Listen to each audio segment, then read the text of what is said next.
नमस्कार बच्चों, first year की क्लास में सभी बच्चों का स्वागत है। आज अपन पुराने टॉपिक पे ही चलते हैं। अलाउद्दीन की प्रशासनिक व्यवस्था चल रही थी, जिसके अंतर्गत मैंने आपको उनके राजत्व सिद्धांत के बारे में बताया था, जो पिछले सुल्तानों से काफ़ी डिफरेंट था। इसके बाद प्रशासनिक व्यवस्था में प्रथम मुख्य आता था सुल्तान, उसके बाद में उसके मंत्रीगण, जिनसे वह प्रशासनिक कार्य करवाता था। अब आगे देखते हैं शाही गृहस्थी के अधिकारी।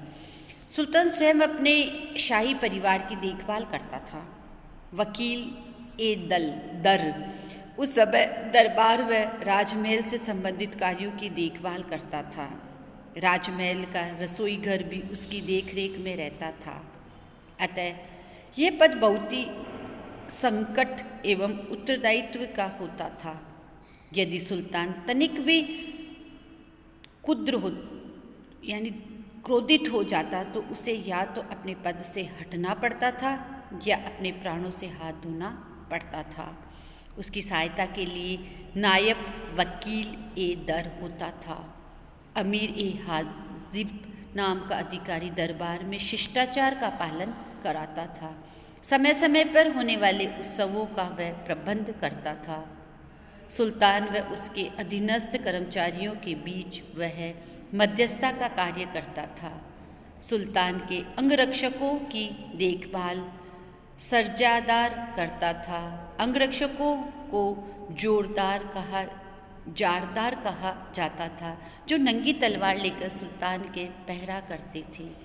इस प्रकार मंत्री, सचिव तथा महल में कार्य करने वाले उस समय अनेक अधिकारी होते थे, जिनकी सहायता से सुल्तान अपना शासन चलाता था। नेक्स्ट आता है आपका न्याय प्रशासन। न्याय का प्रशासन में महान महत्व होता है।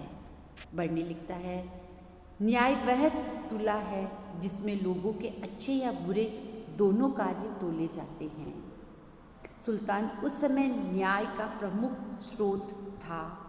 अलाउद्दीन भी बलवन की भांति न्याय करने में कठोर व अविचल था।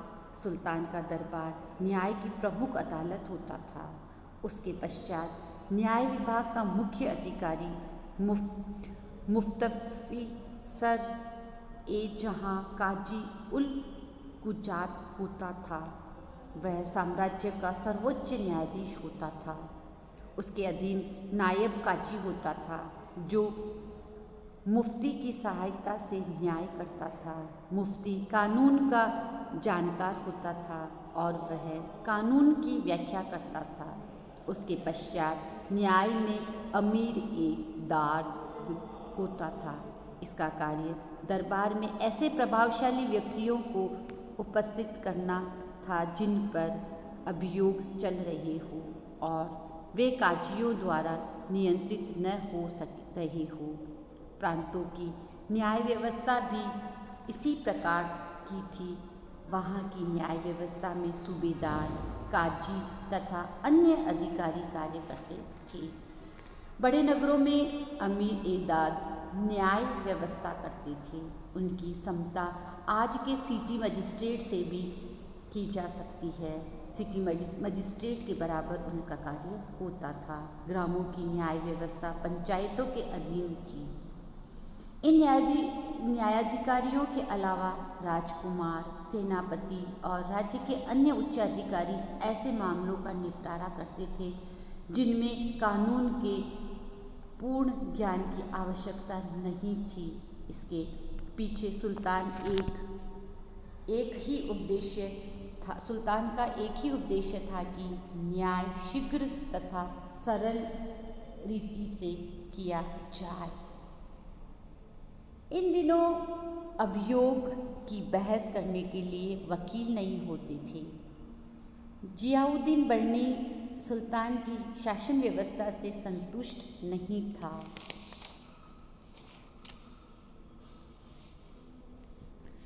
आगे देखते हैं अपन दंड व्यवस्था। अलाउद्दीन के शासनकाल में दंड व्यवस्था कठोर थी।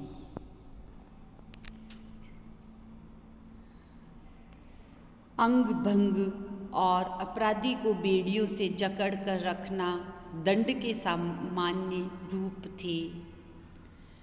चाबुक से मारना भी उस समय प्रचलित था। इसी प्रकार की कठोर यातनाएं अपराधी को अपराध स्वीकार कराने को दी जाती थी।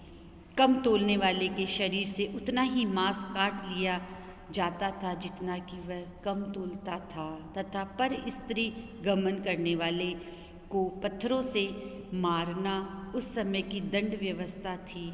इसी प्रकार राजत्व का थोड़ा भी अंश जमा न कराने व मदिरा का तस्कर व्यापार करने पर भी अत्यधिक कठोर दंड दिए जाते थे। अलाउद्दीन ने अपराधियों के दिलों में भय उत्पन्न करने के लिए भयानक कारागार बनाए थे। अमीर खुर्द ने ऐसे भयानक कारागारों का उल्लेख किया है। नेक्स्ट देखते हैं गुप्तचर व पुलिस विभाग। अलाउद्दीन जैसे शासक को कुशल गुप्तचर नियुक्त करना परम आवश्यक था। उसने अपने चाचा से राज्य छीना था। राज्य के अमीर व जनता दोनों उसके विरोधी थे। अतः अलाउद्दीन ने एक गुप्तचर विभाग की स्थापना की। इस विभाग का मुख्य अधिकारी बरीद ए मुमालिक कहलाता था। उसके अधीन कई बरीद होते थे जो नगरों, बाजारों तथा आबादी वाले स्थानों पर नियुक्त होते थे। उनका कर्तव्य सुल्तान को राज्य की घटनाओं से सूचित करना था। इस पद पर ईमानदार व्यक्तियों की नियुक्ति होती थी।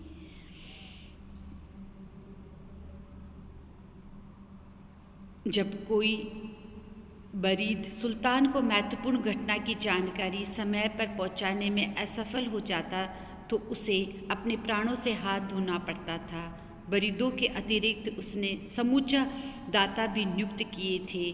उन्हें सरकारी भाषा में मुनही कहा जाता था। ये लोग घरों में प्रवेश कर सकते थे और लोगों के घरों की सूचना सुल्तान तक पहुंचा देते थे। इस विभाग की कठोरता के विषय में वर्णन लिखता है कि गुप्तचरों के भय से अमीरों ने हजार सितूर यानी खुले मैदानों में जोर से बोलना बंद कर दिया था, और यदि उन्हें कुछ कहना होता तो वे संकेतों तथा फुसफुसाकर प्रकट करते थे। गुप्तचरों की गतिविधियों के कारण वे रात दिन अपने घरों में कांपते रहते थे। हो सकता है कि बढ़ने का यह वर्णन अतिशयोक्तिपूर्ण हो, परंतु ये तथ्य तो सही है कि अलाउद्दीन का गुप्तचर विभाग अपने कार्य में बहुत ही ज़्यादा सतर्क और कुशल था। नेक्स्ट है डाक व्यवस्था।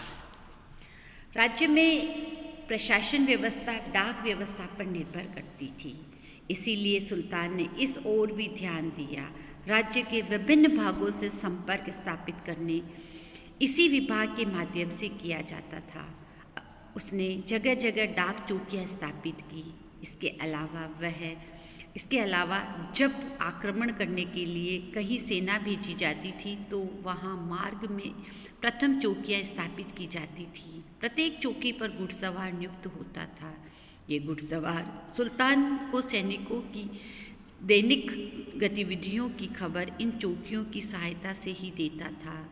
अतः स्पष्ट है कि अलाउद्दीन ने डाक व्यवस्था में कोई मूल परिवर्तन तो नहीं किया, पर उसने उसकी कार्य क्षमता अवश्य बढ़ाई। नेक्स्ट है राजस्व सुधार। वास्तव में तुर्की सुल्तानों की पंक्ति में अलाउद्दीन ऐसा शासक था जिसने राजस्व सुधारों में रुचि ली। कुतुबुद्दीन ऐबक से लेकर